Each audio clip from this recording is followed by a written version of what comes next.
Do you want to get more traffic to your website, but you don't have the time to sit down and write brand new content from scratch?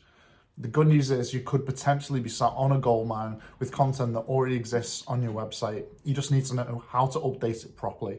And in this week's video, I'm going to show you exactly how you can update existing content on your website to help you rank higher in Google.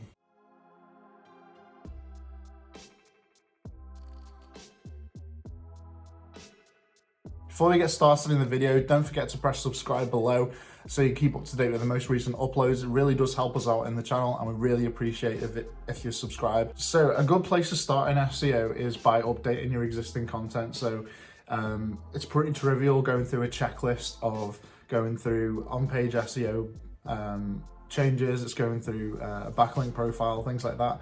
But people tend to miss out updating old and existing content. In the past, you've probably spent time and effort and energy, and you've built links to previous articles, but you've just not kept them up to date. And that's usually a little bit of a waste if you spent a lot of time on it, and especially if you've built links to it. So you want to make the most out of that content, and I want to show you some tips that we use to help get the most out of content. So where do you start with finding out what content needs to be optimized first? So the first thing you should do is go into Search Console, and then you should find out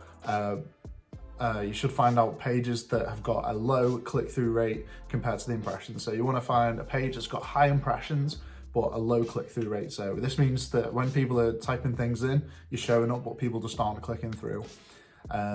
So the first thing you can do is go to performance on the left-hand side, and then you click pages in the middle, and then click a page that's got a low amount of clicks but a high amount of impressions. And then once you've clicked that, go to queries, and then you'll be able to see a list of things that people are typing in to see that page on Google. So you'll have a list of different keywords, so there'll be different variations of certain keywords that you've probably been trying to target on page, but there'll also be different keywords that you haven't been trying to target for.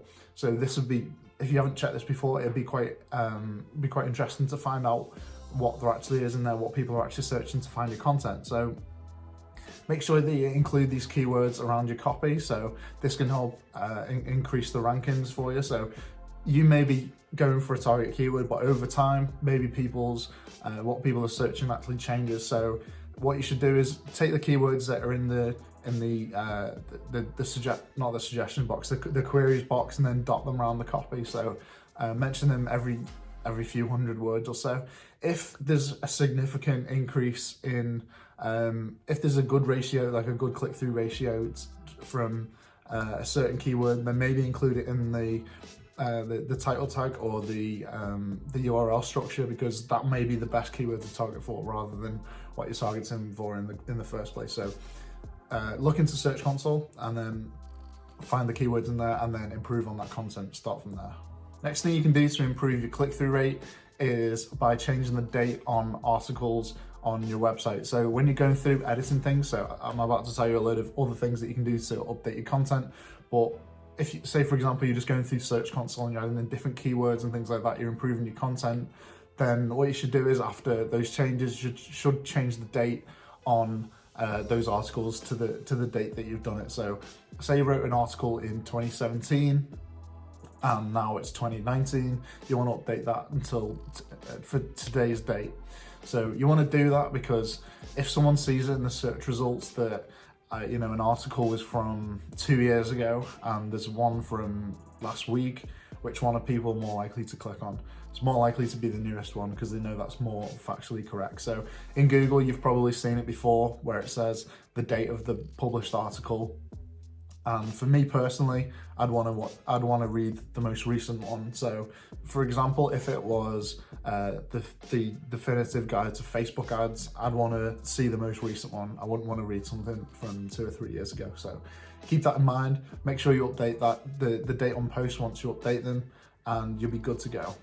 In WordPress, it's pretty simple. So when you go into edit a blog, it's on the right-hand side and you just change the publish date, and it's pretty simple. Another thing you can do to update your content is add videos to your old articles. So if you've got a YouTube channel like we have, what we've been doing after we've created a video on YouTube, we've tried to find a relevant blog from the past and then added it to that blog, because when people land on the blog, different people take in information differently, so it's good to have something that supplements that.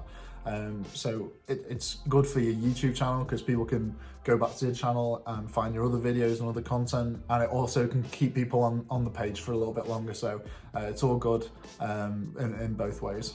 Another trick, if you want to keep regularly posting on your website, if you've got a regular YouTube channel like we have, every time we do a podcast we upload that as a separate post, just so that we've got some fresh content on the website, so that Google's got something extra to crawl. What some people do is take YouTube videos and then like do a transcript and then create a blog post out of it. We'll probably do that for this video. It's just another way of creating more content out of what you've already done. So if you've done the groundwork for something, make sure you make the most out of it.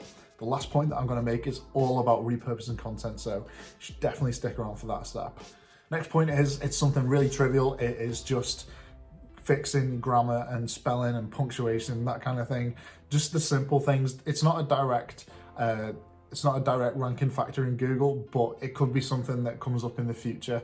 So make sure that you future-proof that. But other than that, it just shows that you're a professional company. You want to be writing stuff that's professional and reflects your brand well. So you don't want to have unprofessional, bad spelling, bad grammar, inaccurate facts, that kind of thing. So you want to be making sure that your website's professional and reflects your brand the best. If you need to, then send it to an editor, send it to your marketing team, send it to your copywriter, send it to someone else who they can read through. A fresh pair of eyes always helps, especially if you're just writing it yourself. So you may not pick up on your own mistakes, so make sure that someone else reads through it as well before you update it. If you're the webmaster of your website, or you're just the person that updates the blog, then you need to be keeping up to date with the most recent algorithm updates. So for example, did a blog recently about the EAT algorithm update, in which you need to create author profiles on your page to show that people are experts that are writing about certain topics. For example, you need to go back and update author bio. So in certain industries, for like medical, anything that's offering advice like along those lines, so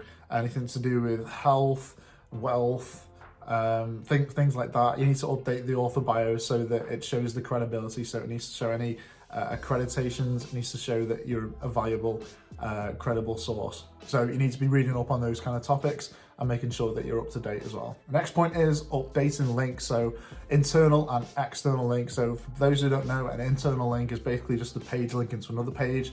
So if you've got a reference to a service page on a blog, then you link the blog page to the service page, and you can do vice versa depending on what you want to talk about. So as pages change through the years, make sure that those links are all linked up. So go through the pages if you can. If you haven't got any plugins that do it manually, then go through and update them, because URLs do change. Also, keep up to date external links. So an external link is when you're linking to another website. So if my website's linking to your website, then I've done an external link to your site. The reason it's important to keep external links is up to date is because you can't control when other people change links on their website. So you've got to make sure that the page is there still, and you've got to make sure that it's still got the same URL, because it can severely affect your SEO if there's broken links at all. Also, if you've written a blog that's years ago, so say you've written a blog in 2016 and you're just going through updating it, and you've used external sources, you've used external statistics, then make sure you go back and actually check if those are still factually accurate, because over the years there's new research, there's new surveys, there's new things to suggest potentially otherwise on different topics. So make sure that things are up to date so you've got the best article you possibly can. Final point I want to make is all about repurposing content. So once you've sat down and brainstormed ideas, and once you've kind of line them out, plan them out on how you're going to deliver them, then it's important that you get the most out of them. So I just want to go through a few little examples that you can get the most out of your content. The first one is you can read blog posts. So you can record yourself speaking a blog post, and then you can upload little sound bites to SoundCloud, your podcast feed. You can send it to your email list, things like that, just so it's a different format for different people and it looks like different content, and people consume things differently. And don't be scared of resharing the same thing, because you know, you may think that everyone sees it all at once, but with the algorithms and stuff like that, the chances are that you don't get seen. So it's important to put things out in different channels, and then hopefully people pick it up as much as possible. Another thing you can do is turn your blogs into infographics. So take the headers, so the subheadings of your blog, and then create it in a visual format. So distribute it on places like Pinterest and LinkedIn. Wherever you put it, make sure there's a link back to the original blog. The infographics are good, it's just a different visual format for people to consume the information. Also create social media graphics with your blog as well, so take certain quotes from your blog. So if there's certain statistics that you want to quote, then put them into a graphic or like a quote graphic on social media and then distribute it that way. Or if there's something visual that you can put in, or if there's any other interesting kind of snippet, then take that out and then turn it into a graphic and then post it on social media. Instagram's really good for quotes and things like that, so instead of doing that, final thing you can do with your blog is to turn it into a presentation. So recommend using Slideshow, which is LinkedIn's version of sharing presentations. So use a different slide for each subheading on your website. So this is, again, another way for people to view content, another way you can repurpose your content as well. Make sure, again, this is linked back to the original blog post so that it's got the opportunity to have links to your site as well. Another thing I forgot to mention was on the infographics, if you're posting it on your website as well, so if you've written the blog and then underneath it's got an infographic on it as well, make sure there's embed code so people can copy and paste it, and then there's the opportunity for backlinks as well. So in summary, the first thing you should do is identify which pages need to be edited first.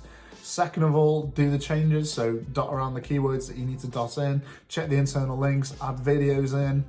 Third of all, repurpose the content. So once you've got the content updated, etc., chop it down into different things. So infographics, sound bites, PowerPoint presentations, and then what you should do is schedule it over a time period. Don't be scared to reshare your content. You need to be making the most out of it, and the more you share it, the more opportunities there is to get backlinks to your website, as it is an important factor in Google still.